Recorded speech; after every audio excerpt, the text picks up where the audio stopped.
Fala pessoal da Baster, vamos para o vídeo anual, resultado de 2019 da B3. B3 que é a nossa bolsa de valores aqui, mas não é só apenas mais uma bolsa de valores como nos tempos passados, né? Hoje ela tem outras coisas que a gente vai mostrar daqui a pouco. Antes eu queria fazer alguns comentários, minha opinião sobre a empresa, sobre o case da empresa e sobre algumas coisas que eu fico ouvindo às vezes, as pessoas comentando, né? A primeira coisa é a questão relacionada ao monopólio, né? A B3 é um monopólio hoje no Brasil. E eu vejo muita gente comentando como se isso fosse uma coisa ruim. Aonde que você ter um monopólio, você reinar sobre um negócio, vai ser ruim? Aonde, gente? Põe a mão na consciência. Isso tem riscos? Claro, tem risco como qualquer coisa, mas que risco você prefere? Você ter um mercado hiper disputado desde sempre ou você poder surfar uma onda sozinho por um bom tempo, né? E crescer, se estruturar, ganhar escala. Então, é óbvio que existe um risco de a empresa um dia perder esse monopólio, vir concorrência, ela vai ter que se mexer, os resultados podem cair. Vide aí a Cielo, né? Passou por uma situação dessa.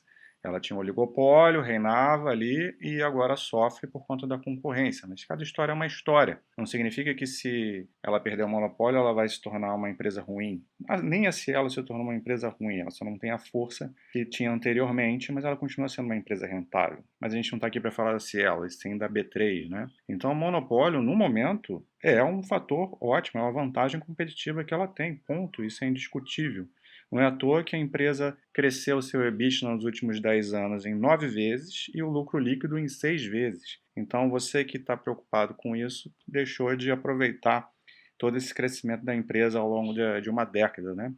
E aí vai ficar até quando colocando a desculpa de que vai perder o monopólio e vai ficar uma empresa ruim, né? Claro que isso é. Eu não estou falando que por conta disso a empresa é ótima, que você precisa comprar, você tem que avaliar todas as coisas.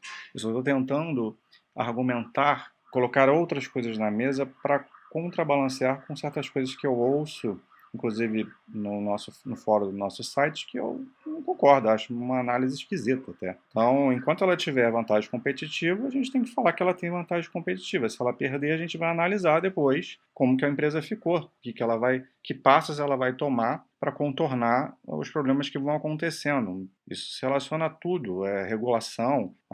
Tem empresa aí que a gente fica com medo que vai entrar um governo vai entrar com uma regra e aí a empresa vai ter problema, né? Empresas do setor de educação, empresas do setor de energia elétrica. É óbvio que você tem que sempre ter isso em mente, porque quando acontecer você não vai ser pego de surpresa. Mas as boas empresas, elas geralmente elas conseguem se arrumar diante desses problemas e todas as empresas vão ter questões assim, né? Então, a gente tem que analisar a coisa como um todo. Outra coisa é essa questão de agora todas as empresas estão abrindo capital, fazendo IPO lá nos Estados Unidos, na Nasdaq, né? E aí isso acontece porque a B3 é ruim. É outra forma de enxergar com viés distorcido, né? A bolsa nos Estados Unidos ela atrai investidores do mundo inteiro, ela atrai empresas do mundo inteiro.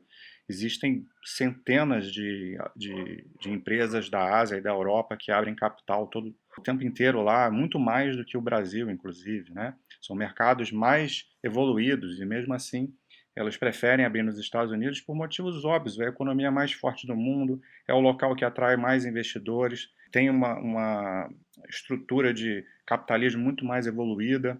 E a maioria dessas empresas que vem abrindo, isso não é uma exclusividade desse setor, mas a maioria das empresas que vem abrindo com mais ênfase, fazendo IPO lá na Bolsa Americana, são as empresas de tecnologia, mais uma vez, porque o cenário do local favorece muito empresas de tecnologias, né? O olhar da tecnologia está muito voltado para o mercado americano, então facilita para as empresas captar recurso, captar investidor, tem mais visibilidade. Então, é isso. E muitas dessas empresas que abrem capital lá abrem aqui também, né?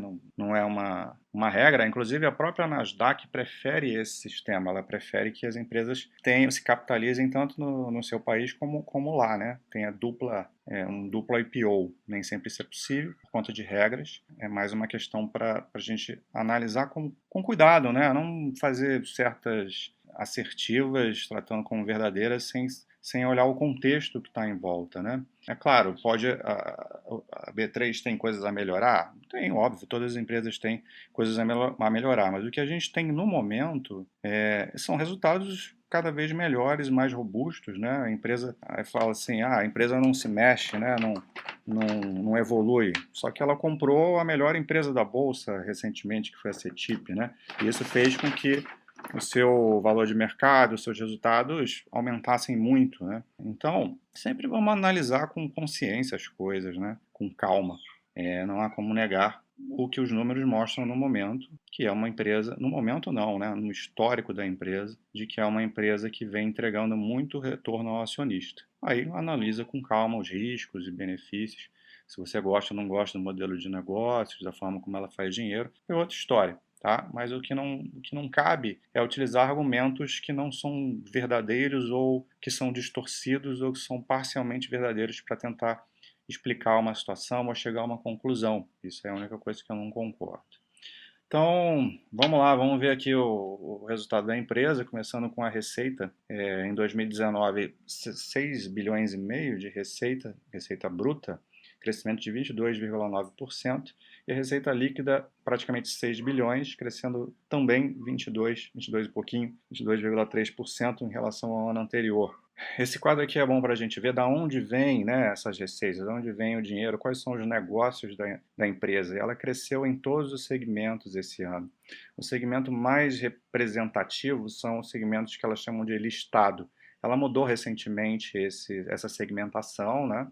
Antes tinha um outro modelo, mas agora ela se sistematizou dessa forma. Então tem o segmento listado, que vão entrar a parte mais conhecida aí, que são de ações, né, instrumentos de renda variável, que a gente sabe que esse ano teve um boom, né, uma grande quantidade de investidores novos na bolsa e um volume muito grande de investimentos também ocorreram. Então, a gente tem 42, isso aqui é do quarto trimestre, mas é só para a gente ter uma ideia da distribuição da receita da empresa. 42,7% vem de ações e instrumentos de renda variável e fazem parte do segmento listado.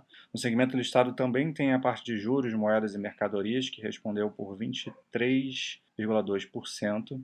Então você tem aí mais de 65% só vindo do segmento listado, que é basicamente a Bovespa, né? A BMF Bovespa de outros tempos. Só que, como eu falei, a CETIP hoje faz parte da empresa, da B3, e boa parte dos seus resultados vem desse segmento chamado de balcão, e representa 16,6% da receita, né? Então aqui ela vai trabalhar com renda fixa, né? Tesouro direto, todos os instrumentos ligados a essa área. E ainda tem a parte de infraestrutura e financiamentos, principalmente financiamentos para veículos, que responde por 6,4%. Então a gente teria aqui 22, 23% praticamente vindo dessa parte que era anteriormente da CETIP, né? Ainda é, mas é porque agora está incorporado. E ainda tem um serviço de tecnologia, dados e serviços que respondem por 11,1% e que também tem coisas ali relacionadas à CETIP e até mesmo a B3. Então vamos lá, vamos em frente. Vamos falar agora das despesas. Isso é uma força da empresa, né? Porque uma vez que ela estrutura determinados serviços dela, a coisa meio que vai andando sozinha e a gente vai ver que o crescimento das despesas ele é muito inferior ao crescimento das receitas, né? Então ganha muita escala aqui. A gente teve as despesas ajustadas cresceram 9,1%, né? Então muito inferior, mais que a metade do que foi o crescimento da receita, né? Então isso dá para ela uma grande margens, né? Muito grandes e vai dar crescimento na veia do EBITDA. Até que a gente vê aqui o quadro de EBITDA, que foi 4,2 bilhões em 2019, 27,1% de crescimento, né? Crescimento muito expressivo. Só que aqui a gente precisa analisar o EBITDA recorrente, porque a combinação com a CETIP foi um negócio muito grande, então você fica reverberando aquilo na contabilidade da empresa por muito tempo, né? Então a gente precisa ajustar esses resultados para a gente ter uma ideia melhor. E aí a gente teria, descontando isso, um crescimento de 24,4%, um pouco menos, né? Porque tiveram muitos desses impactos no EBITDA ocorreram no ano passado, né? Não é tanta coisa assim diante de todo o operacional que a empresa faz, mas mesmo assim é bom a gente ajustar para ter uma ideia mais real. Margem EBITDA recorrente muito alta, 72,1%, né? Então, praticamente boa parte do que ela faz de receita vem para o operacional, né? Justamente porque ela tem muito ganho de escala. Desculpa, e essa margem EBITDA ela aumentou bem assim em relação ao ano anterior, né? Aqui não tem um quadro, desculpe por não mostrar um quadro que eu sempre gosto de mostrar, tem aqui só uma parte que fala no release que fala sobre o endividamento da empresa, porque a B3 ela tem uma característica diferente de anunciar o seu endividamento, porque ela tem muito dinheiro em caixa, muita disponibilidade em caixa. Aqui ela fala que tinha 11,2 bilhões disponíveis, sendo que desses 11, 7 são do caixa próprio da B3, né? Ainda existem outros valores referentes a depósitos de clientes e outras coisas que se acrescentam para chegar aos 11 bilhões. Então ela tem um dinheiro em caixa, né, com ela, muito maior do que o endividamento, então não faz sentido olhar para a dívida líquida dela, porque não vai ter, né? Ela vai ter caixa ali. Então, eles utilizam aquele indicador de alavancagem, em vez de usar dívida líquida sobre EBITDA, usa dívida bruta sobre o EBITDA. E mesmo utilizando a dívida bruta sobre EBITDA, a gente vai ver que é um indicador muito conservador aqui. Uma vez o EBITDA recorrente dos últimos 12 meses, né? Então, é uma estrutura de capital muito robusta e muito tranquila. É muito dinheiro que corre aí dentro da contabilidade e do balanço da empresa, né? Então, não há nenhuma preocupação com dívida, né? Não importa que 4 bilhões de dívida, né? É um absurdo de dinheiro, mas o que é 4 bilhões de dívida frente a 11 bi de caixa total, né? Considerando todas essas coisas. E aí a gente vem para o lucro líquido, né? O lucro líquido de 2,7 bilhões aumentou 30%. Esse é um aumento gigante. Só que, mais uma vez, a gente vai buscar aqui o lucro líquido recorrente para tirar esses não recorrentes, né? Que em sua maioria tem relação com a combinação com a CETIP. Você vê, ainda tem, ano de 2019, a amortização de intangível da CETIP, 523 milhões, né? Então, a realidade aqui seria um pouco menos, né? O lucro líquido recorrente, quer dizer, menos que eu digo é o quanto cresceu, né? Porque você teria um lucro líquido recorrente maior, de 3,2 bi, e esse crescimento seria 22,9%, que a gente está relacionando com não recorrentes que ocorreram em 2018 também.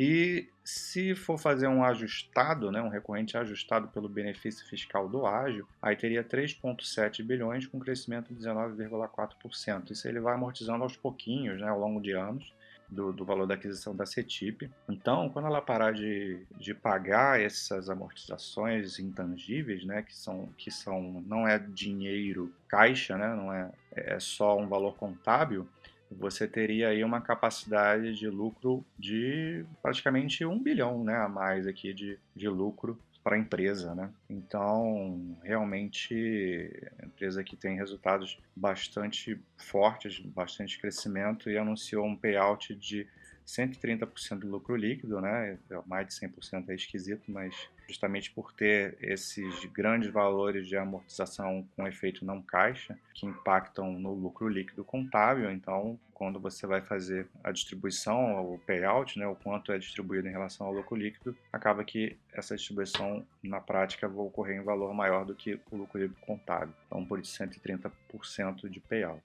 Então é isso. Um abraço.